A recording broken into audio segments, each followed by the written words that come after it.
Hey, quick little update. Got the car flipped over and started working on the other side. So just gonna do a quick video, show you what's going on, how nasty it is, what's going on. All right, here we are. So sorry, can't zoom out any further, so it's a little hard to get the whole car in the picture here. But called my brother up, had him come over, and really easily, surprisingly easily, this tipped over on its side. Didn't take very much strength at all to lift it and flip it over, and it was just trying to keep it from crashing down on these 2x4s, 2x4 legs. Aside from that, it was super easy. I think the hardest part was we had to move those so that when the car tipped, it didn't knock into them. All right, so here's what it looks like. I've already started doing some cleanup on it. You can see some of the parts that I've replaced, you know, the trunk pan, braces, drop-off pans up here, the inner outer tubs, blah, blah, blah, blah. And then there's this DSC cross member that is where the shocks are going to go now that the shock's been cut out that used to sit up in here. So here is half the car scraped clean from undercoating and 50 years worth of dirt, oil, grease, you name it. I left the bottom side. I'm going to do that next, but here you can see how nasty it is.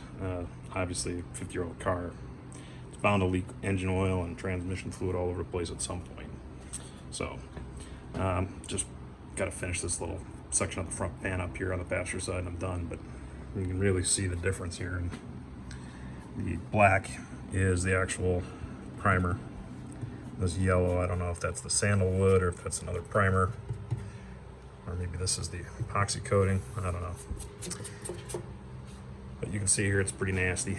It's not so fun to scrape all this shit.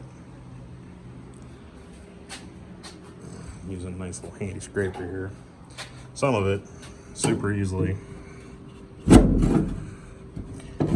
maybe that side's not so easy, but you can see it just kind of scrapes off. Most of it's pretty easy until you get to some of the dry spots. Thankfully, it leaked so much that this undercoating just slides right off. So when it's nice and wet and greasy like that, it scrapes off super easy. When you get to the stuff that's all right out and shit like that, it doesn't want to come off too easily. So you gotta put a little bit more elbow grease into it. So I'm gonna get this all cleaned up, get it down to no more undercoating, grease, etc. I'm gonna do some cleanup on my welds. Obviously gotta trim up some more on this cross member here, fix some of my overhead welds that I did with my MIG welder. I'm gonna weld up some of these holes that somebody just butchered in the car at one point to hang exhaust hangers. I'm gonna get rid of the charcoal canister that's attached to the back seat brace, and then I'm going to put a plate on there and weld that up and close this all off. There's no need for that anymore. It's going fuel injected, so won't need it. So yeah, I'm just going to clean up a bunch of the welds, fix some things that I didn't do so good because I was laying on my back and I was burning holes in my hair and my shirts and everything else, getting slag in my ear.